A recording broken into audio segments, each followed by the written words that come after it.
So guys, Dixon technologies के share में गिरावट को देखते हुए मार्केट एक्सपर्ट्स भी लगातार अपने टारगेट जो है कट करते जा रहे हैं। रेड फ्लैग्स यहां पर दिए हैं मार्केट एक्सपर्ट्स ने और कहा है एंट्री करने से पहले थोड़ा सा कॉशियस जरूर रहना केन्स टेक्नोलॉजी और डिक्सन टेक्नोलॉजी में। अब ये कंसर्न्स मार्केट एक्सपर्ट्स क्यों लेकर के आ रहे हैं जब ऑलरेडी स्टॉक में बड़ी गिरावट हो चुकी है?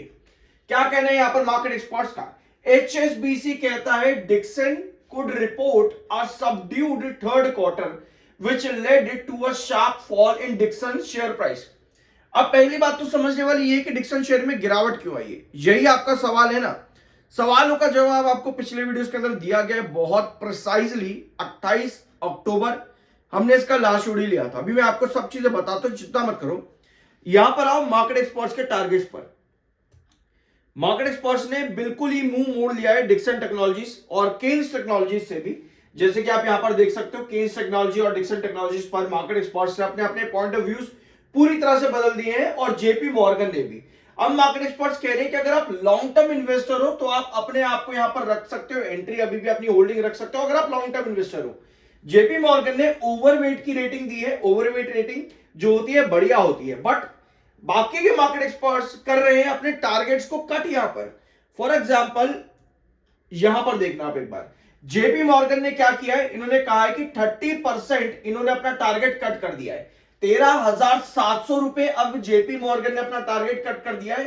पहले इनका टारगेट था 19,600 का। भैया आखिर अचानक से ऐसा क्या हो गया कि मार्केट एक्सपर्ट्स ने टारगेट ही बदल दिए? जब स्टॉक बढ़िया था तब तो बड़े टारगेट, जब गिर गया तो भैया टारगेट भी 30-30, 40-40% तक मार्केट एक्सपर्ट्स ने कट किए हैं। रीजन समझते हैं डिक्सन टेक्नोलॉजी में ऐसा स्पेशल क्या हुआ है। पहले तो ये वाला क्लिप सुनना, ये 28 अक्टूबर का क्लिप है, बहुत ध्यान से सुनना। 15,600 सस्टेन नहीं करता तो उस कंडीशन पर यहां पर आपकी गिरावट और ज्यादा बन जाती है, जिसमें 14,800 आपका नेक्स्ट इंपॉर्टेंट बेस बन जाता है। तो कमिंग सेशन, ठीक है, तो इस वीडियो में आपको हमने डिस्कस किया था 28 अक्टूबर को कि 15,600 सस्टेन नहीं करता तो 14,800 आपका बेस बन जाता है। ऑल दो हाँ बिल्कुल उसके बाद गिरावट और ज्यादा हुई है, लेकिन पहले चीजों को समझो। यह है आपका जो लास्ट वीडियो में हमने डिस्कस किया 14,800 और 15,600। उसके बाद स्टॉक ने क्या किया, यहां पर हमने वो वीडियो लिया था इधर, यहां पे 28 अक्टूबर को, ठीक है। उसके बाद स्टॉक 14,800 पर गिरता है एग्जैक्ट, फिर वापस से 15,600 पर जाता है, जो कि उसका रिजेक्शन लेवल हो जाता है। उसके बाद स्टॉक में ये बड़ी गिरावट आई है। अब इस गिरावट के बीच में भी अगर आप देखोगे, बीच बीच में स्टॉक ने कुछ ना कुछ रिवर्सल दिए, कुछ ना कुछ रिवर्सल बीच बीच में स्टॉक ने दिए, जैसे ये वाला रिवर्सल। ऐसा होता क्यों है और अब यहां पर गिरावट कितनी आएगी, बड़ा सवाल ये है, ठीक है। इसी वीडियो के अंदर आपको एक पॉइंट और मिलेगा, 467.4 का माइनस MACD सिग्नल। यही है आपका सारे सवालों के जवाब। केन्स टेक्नोलॉजी, वारी एनर्जीज और आपका ये वाला कंपनी डिक्सन टेक्नोलॉजीज, इन तीनों में ही आपको MACD सिग्नल बहुत ज्यादा देखने को मिलेगा। जब लास्ट मैंने केन्स टेक्नोलॉजी का आपके साथ वीडियो डिस्कस किया था तो उसका MACD लगभग 500 पर था और आपका वारी एनर्जीज का MACD भी लगभग 300 के आसपास का माइनस के अंदर। इतना हेवी MACD आपको दिखाता है बेयरिश मोड, यानी कि RSI MFI पर आपको छोटी मोटी रिकवरी दिखेगी, लेकिन MACD उस रिकवरी को सस्टेन होने नहीं देगा। 28 अक्टूबर का ये वीडियो है, जरूर देखना, आपको बहुत सी डिटेल्स मिलेंगी। अगर हम अभी की बात करें तो इस समय आपका RSI एंड MFI दोनों बुलिश है, दोनों आपके बुलिश है, लेकिन MACD जो आपका है अभी भी भाई आप तो 630 पर आ चुका है। लास्ट कितने पे था 28 अक्टूबर को? 467 पर था आपका MACD, अब तो भाई 630 पर आ चुका है। तो MACD सिग्नल अभी भी आपका बेयरिश ही इंडिकेट कर रहा है, भले ही आपके RSI एंड MFI दोनों बुलिश है। अब हमें और क्या चाहिए? मार्केट एक्सपर्ट्स ने क्या कहा यहां पर, Q3 से एक्सपेक्टेशन हम कंपनी की रख सकते हैं, लेकिन कैसे और क्यों?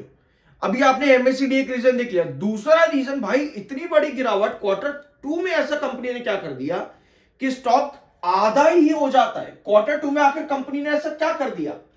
Q2 के अंदर कंपनी का अगर आप ग्रोथ देखोगे, जिसको आप मार्जिन भी कह सकते हो, कंपनी के मार्जिन गिरे और कंपनी का ग्रोथ 95% से सीधा 28% पर गिर जाता है। ये है बड़ा कंसर्न कंपनी के रिजल्ट्स, कंपनी के फाइनेंशियल्स पर। अब मार्केट एक्सपर्ट्स ने ओवरवेट की रेटिंग दी है, टारगेट अभी भी प्रेजेंट लेवल से ऊपर ही है, बट जो पहले 19,000 के टारगेट थे उसको कट करके 13,000 किया है, पर स्टिल ऊपर ही है। अब जरूरी यह है कि कंपनी भैया इस 28% के ग्रोथ से ऊपर उठे। भैया वो कैसे उठेगी कंपनी? इसका मतलब यह है कि कंपनी ने ईयर ऑन ईयर बेसिस पर रिवेन्यू जो है मात्र 28% इंक्रीज करा, जो इसके पहले तक कंपनी 100% के ऊपर लेकर के जा रही थी, जिसकी वजह से स्टॉक में ये तेजी भी बनी थी। ये तेजी बनने के पीछे कंपनी के रिवेन्यू के रीजन, ये गिरावट होने के पीछे कंपनी के खराब रिवेन्यू, यानी कि अब दिसंबर क्वार्टर में कंपनी को कुछ बड़ा करना पड़ेगा। वो कैसे होता है बड़ा? यहां पर देखो, ये 2022 दिसंबर 2022 में कंपनी ने इन कंपैरिजन विद सितंबर खराब रिजल्ट दिया, ठीक है। 2023 में आते हैं, यहां पर भी कंपनी ने यही सिचुएशन दी। 2024 के अंदर आते हैं, यहां पर भी कंपनी ने सिमिलर सिचुएशन दी। लेकिन अब जरूरी पता है क्या है कि कंपनी के हमको क्या चाहिए? यहां पर दिसंबर क्वार्टर भले ही सितंबर के कंपैरिजन में भी कहा जाए, लेकिन पिछले साल के दिसंबर के कंपैरिजन में 28% का ग्रोथ मिल जाए, हमको ये चीज चाहिए। तो अब एक बार यहां पर कंपनी ने दिया 14,855 सितंबर 2025 के अंदर। अगर कंपनी यहां पर 14,000 करोड़ का भी रेवेन्यू लेकर के आती है तो कंपनी कितना ग्रोथ दे देगी? 40% के आसपास, लगभग 40% के आसपास का कंपनी ग्रोथ दे सकती है। यानी कि नेक्स्ट एक्सपेक्टेशन जो कंपनी से रहेगी वो दिसंबर क्वार्टर से रहेगी, जहां कंपनी अगर 40% ग्रोथ दे देती है तो वो ग्रोथ लगभग 12% इंप्रूव करेगा क्वार्टर ऑन क्वार्टर बेसिस पर। यानी कि तब हम कंपनी से स्टेबिलिटी की उम्मीद कर सकते हैं। तो आने वाला दिसंबर क्वार्टर बहुत चीजें डिसाइड करेगा। अगर वीडियो अच्छा लगा हो तो सब्सक्राइब कर दिया करो, सब्सक्राइब करने के पैसे बिल्कुल नहीं लगते हैं। आप लोग बहुत कंजूसी दिखाते हो सब्सक्राइब करने में। वैसे चलो कोई बात नहीं, मर्जी आप लोगों की। वो तो ये सिचुएशन आपकी यहां पर बनी थी 28 अक्टूबर के बाद में 14,600 और बाकी 15,800 जो भी मैंने आपको दिखाया था अभी। उसके बाद में अब आपका जो लास्ट जो स्टॉक गिरा है 10,800, ऑल्दो क्लोजिंग इसके नीचे आई है, लेकिन इस समय ये आपका मिड बेस है। और 11,422 ये आपका रिस्ट्रिक्शन है। क्रूशियल बेस 9,400 का है। यानी कि इन दो ट्रेंड्स के बीच में यहां पर स्टॉक थोड़ा सा सस्टेन करने की कोशिश करेगा। रिजल्ट्स में कुछ भी डिले आता है, यानी कि रिजल्ट्स में अगर टाइम है तो स्टॉक सस्टेन नहीं कर पाएगा। आरएसआई एंड एमएफआई के अकॉर्डिंग स्टॉक यहां पर स्टेबिलिटी दिखाने की कोशिश करेगा इन दो लेवल्स के बीच में इधर। लेकिन कोई भी डिले इन एनी न्यूज और कुछ भी खराब अगर आता है फिर से, तो 9,400 आपका क्रूशियल बेस बन करके आता है। ये है पोजीशन इस समय डिक्सन टेक्नोलॉजीज की, ठीक है। इतना आई होप कि इस वीडियो में आपको कुछ नया जानने और सीखने को मिला होगा। सब्सक्राइब कर दिया करो, पैसे नहीं लगते इस चीज के। I am NISM certified. मिलता अगले वीडियो में।